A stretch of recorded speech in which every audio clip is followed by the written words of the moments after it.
And we're back. Hello, ladies and gentlemen. My name is Dark Phoenix Gaming, and welcome back to Elder Kings 2. In our last episode, we gave Skingrad a bloody nose again, and took yet more of their territory. This time, the Viscounty of Greyrock.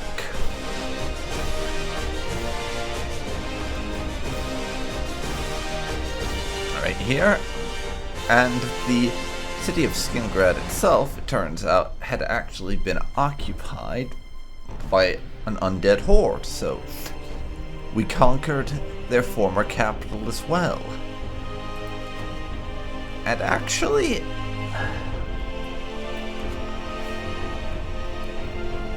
if you go and look, we are actually only 5 counties away from being able to outright usurp the kingdom of Skingrad and just declare ourselves its king. Fairgyle and the Abbey of the Nine are our easiest ways to do that, but that will also let us take the Duchy of Skingrad right here. If we can get a claim on that.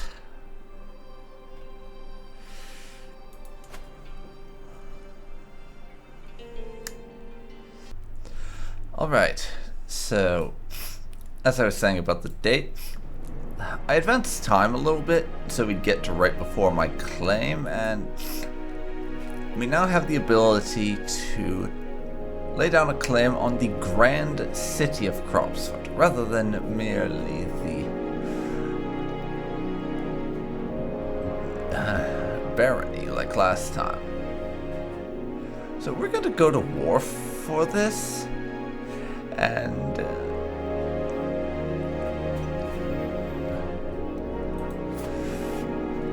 funnily enough, with that, the governess actually adores us. Unfortunately, she's not willing to accept vassalization for a number of reasons. So we have to go to war to force to become our vassal. She's also a peasant.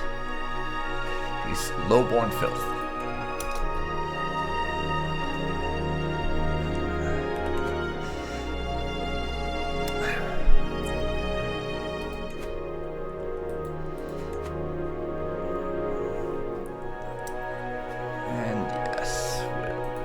Set up the army there to march on Cropsford proper.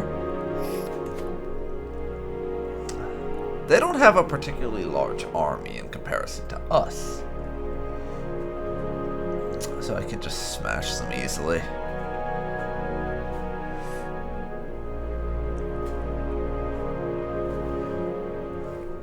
And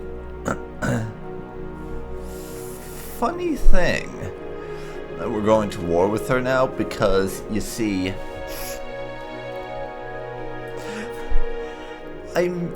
one thing that happened off camera, which is reason why I, to a degree, wish I'd been recording at the time.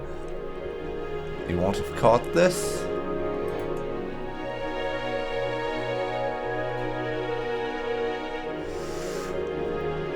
She was actually briefly our lover. We had a one-night stand for a time. So yeah, this is so amusing to me because we're basically declaring war on our ex-lover. I'm not going to call Nibide into this because we just don't need them. Yeah, we're declaring war on our ex-lover because she won't submit her nation to her.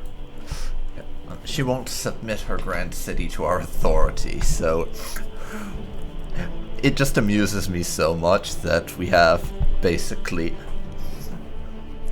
a border or skirmish, because let's be honest, if you look at the troop numbers, This is gonna be a brief skirmish before she ends up with her kingdom or grand city or whatever occupied by us. It's not a real threat.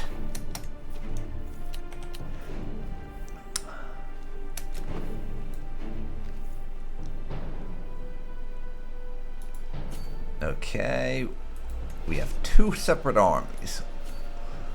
I'll send one to that province, to their capital. Let's see, we found a strange note on our bedside table. Blessed are those who explore the unbeaten path. Well, stranger things have happened. My other army is going to chase down her forces and attempt to force them to battle us. Okay,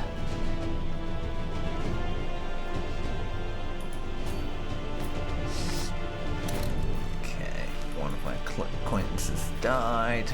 Ariel under siege. Yeah. Anyways. That's the funny thing. She still rather likes us because of the ex-lover thing.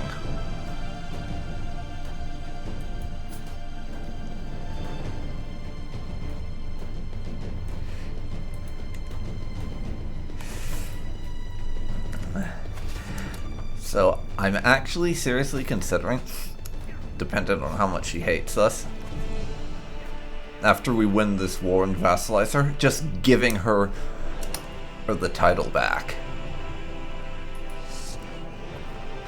Just making it so that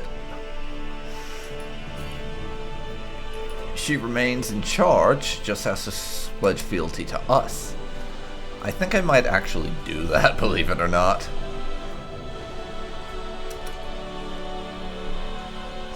We won that battle, so I'll cross back over. That hasn't totally destroyed their army, but we can lay siege over here for the time being. These guys don't have a particularly large state. This shouldn't take long. My culture has joined the early interregnum era.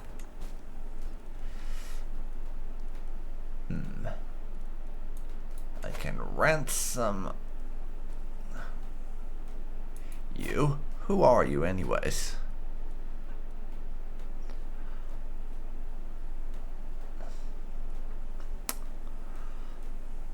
Ah, that would be the governess's grandson.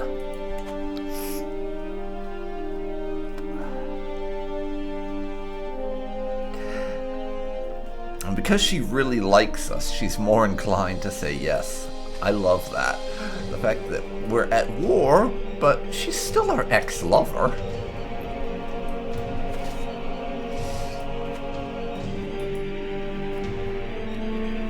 And it was a one-night stand, but we still kind of like her. Which is another amusing aspect to me.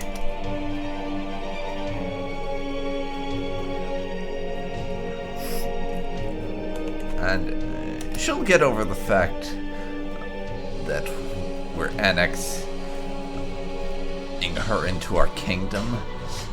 If we give her enough time. Everyone does it, after all. It's just politics.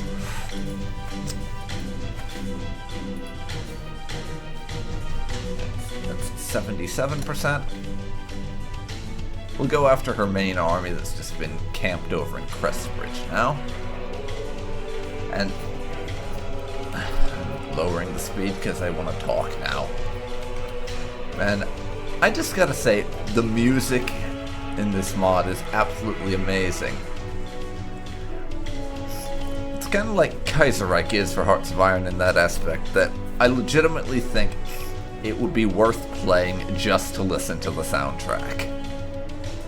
And that's no exaggeration. It really is that good. If you somehow don't think so, well, you're wrong. Simple as that.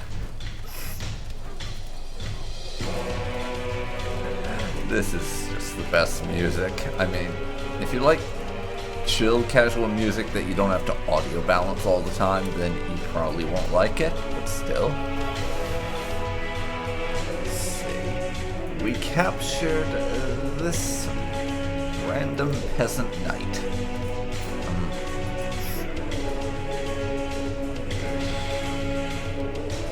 He's unimportant, so she doesn't want to ransom him. I could forcibly recruit him, but we'll just let him out, honestly. He's a random peasant who happens to be a knight. And that battle, plus the siege of Colot, have actually won this war.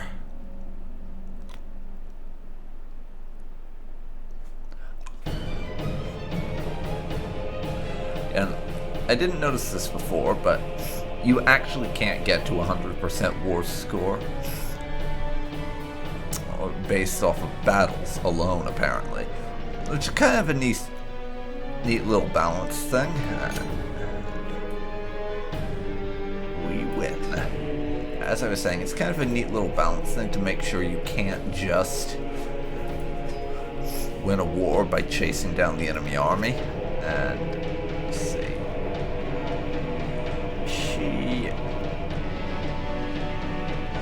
He is a little miffed because of various reasons. But yeah.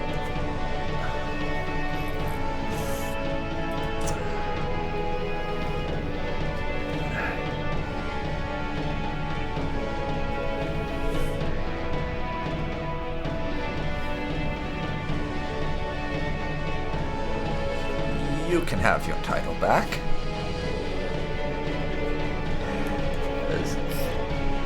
We like her. Her being our ex-lover and all. And we really just needed that land as part of our territory more than anything else. So that and the fact that, you know,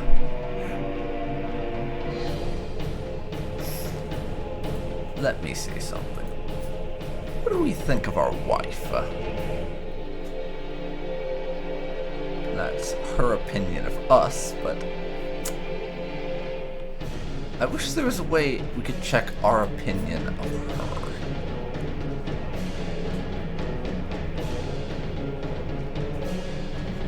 Apparently it leaves it up to us to decide, but I'm gonna say he's quite fond of the wifey.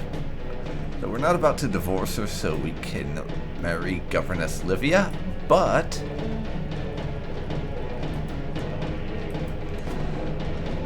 I think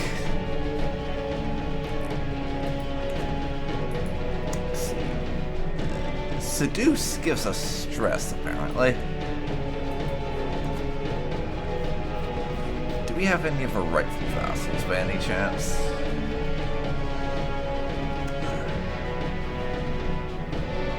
I don't think so.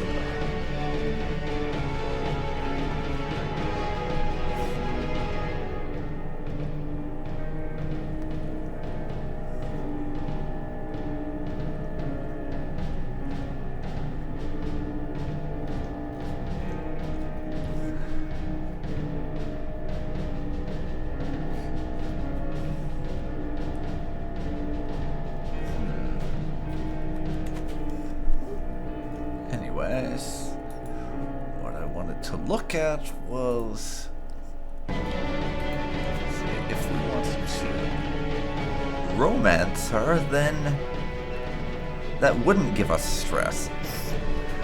Apparently, it's a little bit of a dishonorable thing to do for us to go around just seducing people. That's funny. Let's see. Parents.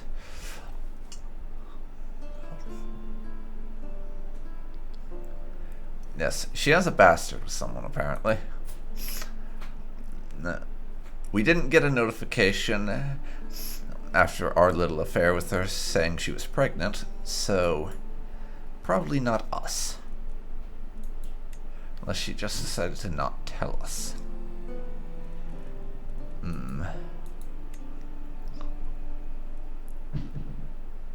But yeah. Little bit of romance on the side, I think.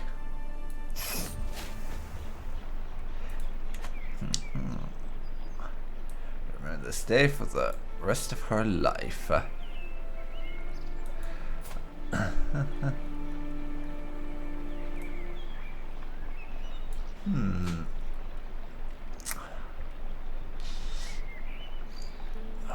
Let's see, what's her personality? She is a seductress. Elusive shadow, calm, lustful, arrogant. Let's write her a love poem. Girls like poems, right? Before I send it, I give it one last read.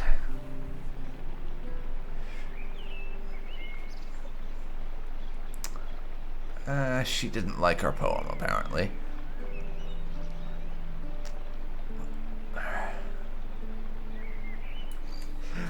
Come on, you were quite eager to boink us before. What's changed?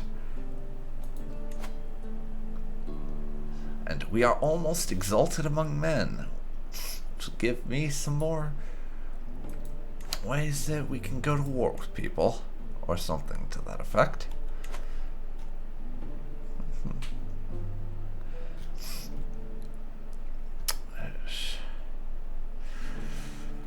Let's see. Fargyle.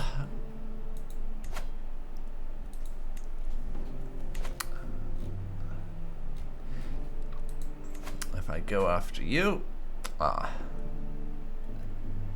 they have plenty of alliances. That's not great.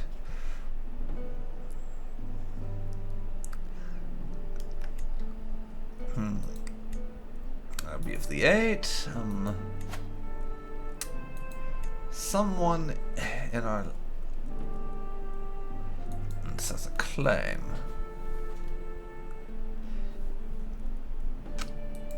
Let's see. Temple of Nern.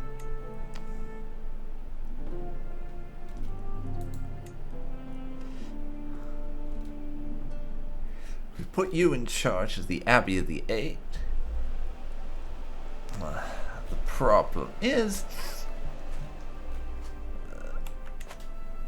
that will not give us the Abbey as a vassal, which is what we want, really.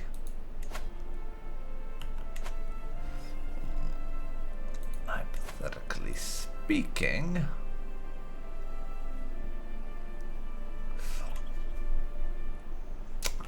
let me see here. Allied with Duchess so-and-so of Gideon. And we have a truce with you also. Also a truce with you. How did the Viscount of Homestead get Valindril? Come on. God. In any case,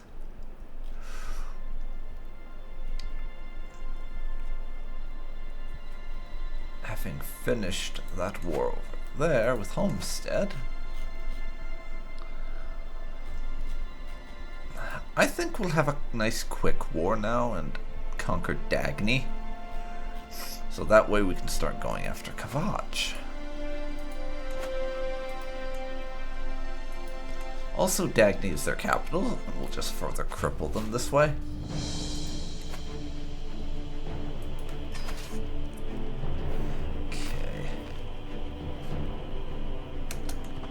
Takes a little longer to raise because we just recently dismissed these forces, so they want some time to gather up again. Viscount Belisar of some random mook over in the Kavach territory has joined up. There's still nothing. One of the two of them combined are weaker than one of my armies.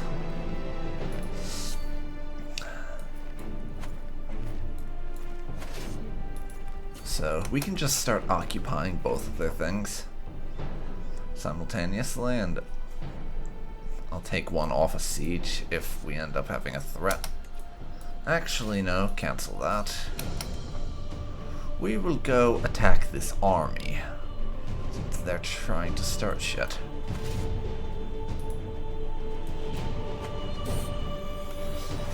My imperial, oh yeah, that's another thing we had to do between sessions, that, not to mention, we had to give our cat away because the wife has cat allergies. No cat to be seen because we gave it to our battlemate. It looks everywhere but at us. Where is my cat, woman? I trusted you with my cat. Traitor. How dare you lose the cat? I should have you executed for this. Yeah. Check the factions now. There's some stuff going on the court, but I'm more interested in the battlefield side of things, honestly. Yeah.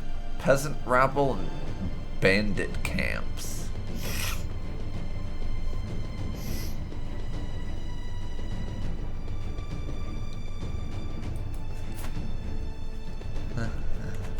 Lovely. And we obliterated their army there.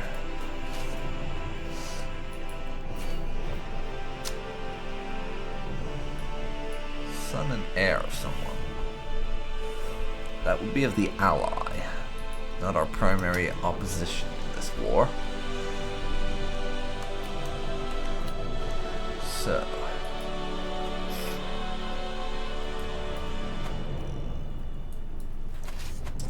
We will put both these places under siege. It's a couple months per. Like I said, a nice quick war. And actually,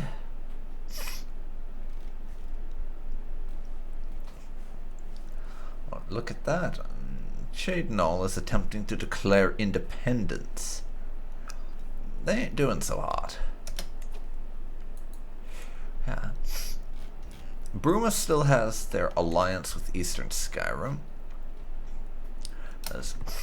They're the only other real, what you call a major power in Cyrodiil right now. It's basically just Bruma and us.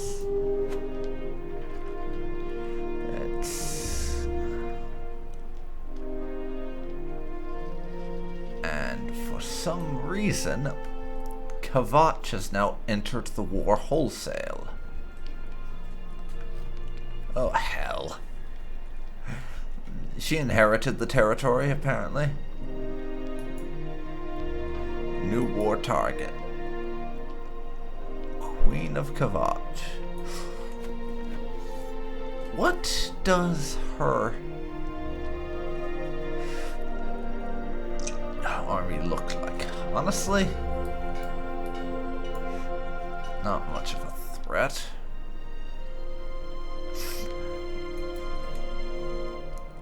Though I'm not particularly enthused about the prospect of getting only a single county out of a war against a kingdom.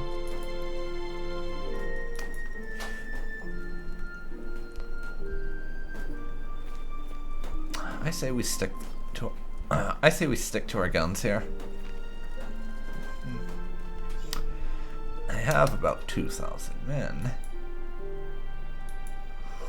We have about 7,000.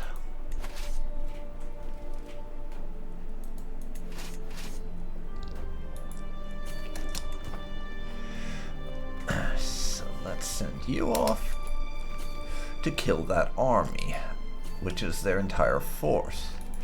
Basically. We have 6 prisoners who can be ransomed. Baroness Leone of Broch.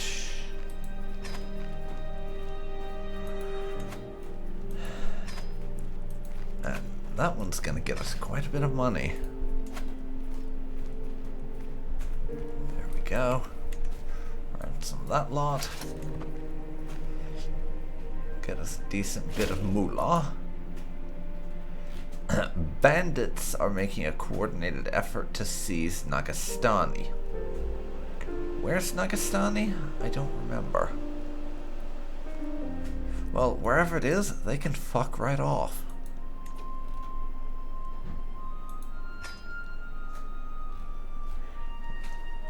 Ah, over there and there.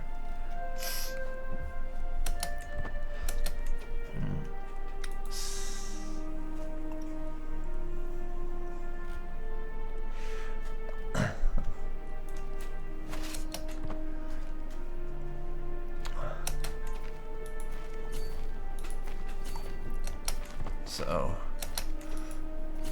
we will go after you and roundly crush your asses.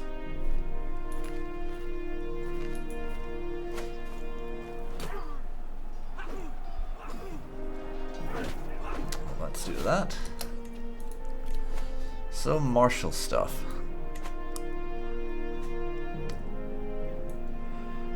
Defender advantage in controlled territory. I'll be having that, thank you.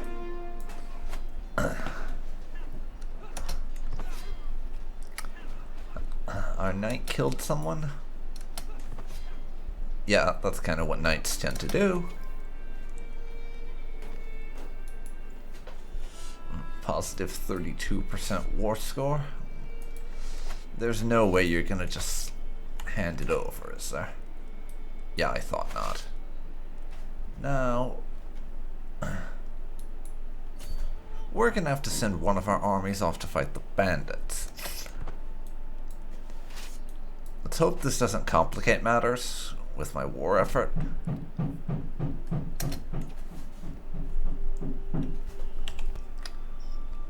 Alright.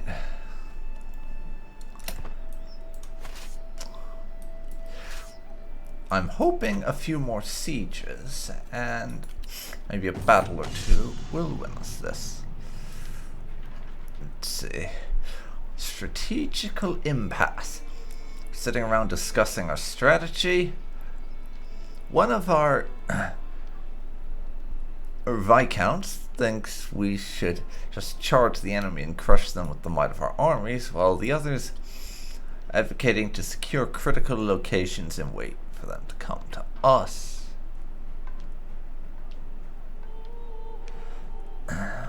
Well,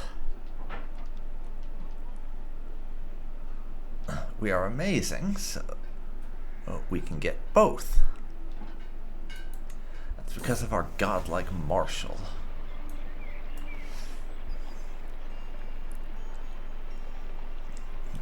And when Livia invited me to a hunt, not hesitate to accept. Though how we're doing this while at war, I have no idea. I'm stalking through the underbrush, my page at my heel and my hound just ahead, as if he has found a trail. Then suddenly my concentration is shattered by a woman's scream.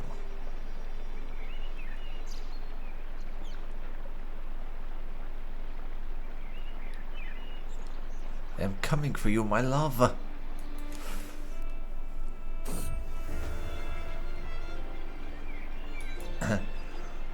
Then, what must have been a minute but felt like an hour, I reach a clearing. On the ground before me, disheveled and weaponless. Opposite her and just about to strike stands a huge dreg. An arrow strikes true and the beast falls to the ground. What all Livia can do is stare. She stumbles towards me and throws herself in my arms.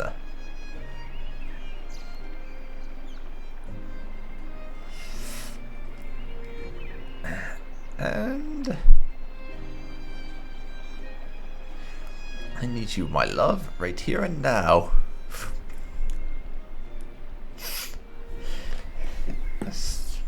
She becomes our soulmate, and we will have our fun times right here in the woods. Ah, this is a neat event. I can only assume it's scripted to occur after a certain amount of time. The seat of Sundered Kings. Even though the Akaviri potentates had no claim to the Ruby Throne, they've kept relative peace within Cyrodiil, and thus its two halves together. Now, years after the Snakes have fallen, Colobian and Nibene are once again as disconnected as they've last been during the days before Emperor Riemann united them both in the first place. In a formal treaty, General Gregory and Grand Overlord Lucius recognized each other as the General of the Colovian Estates and the Grand Overlord of Nibene, respectively. Only time will tell if this marks the end of the empires of Cyrodiil, or if one side will try to one day claim the Ruby Throne again. And divided, but a land at peace? Ovia go the following kingdoms: Anvil, Kivat, Skingrad, Bruma.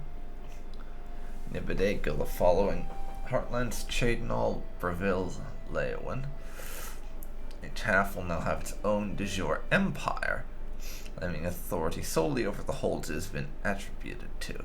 Should one half completely unite its region, it will be able to challenge the other half with the unity of the province, claiming the mantle of the Empire of Cyrodiil. Alternatively, the one person to hold both de jure empires would reunite them too. My son comes of age, apparently. He's an insightful thinker.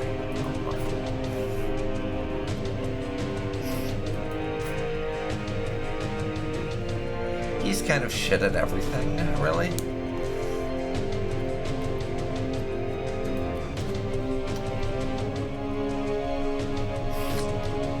Let's see.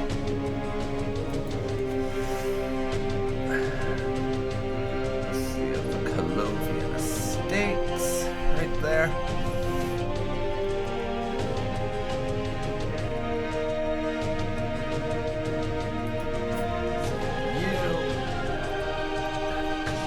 That. Unmarried.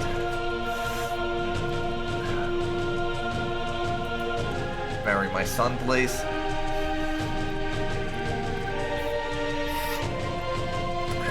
If you're wondering why I'm doing this, it's for the claim. If they have a kid fast enough, then my grandson, I'll be able to go to war and claim the Colovian Estates on their behalf. That's the basic logic, anyways. Yeah. All of that over one fucking county. Jesus.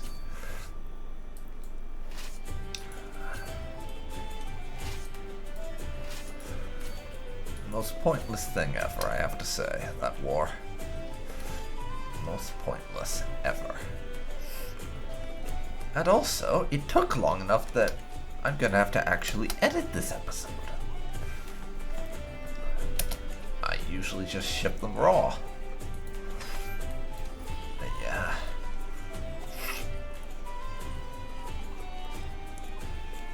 The armies are stood down. I could hold court if I wanted to. Let's see here.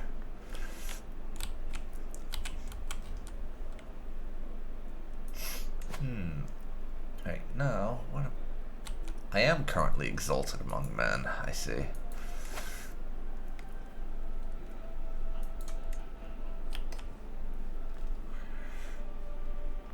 Let's see, Protectorate of the Heartlands.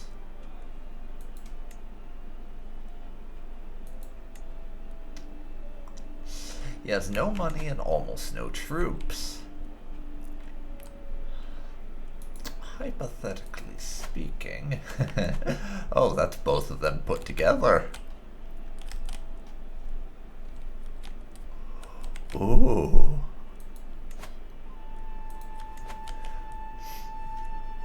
My opportunity senses are tingling. But that will be for next time, because this has gone on for long enough. But join me next time when we will be going after the wounded animal that is the kingdom of Bruma. For 2 whole duchies. That should be fun. See you then, folks. See you then.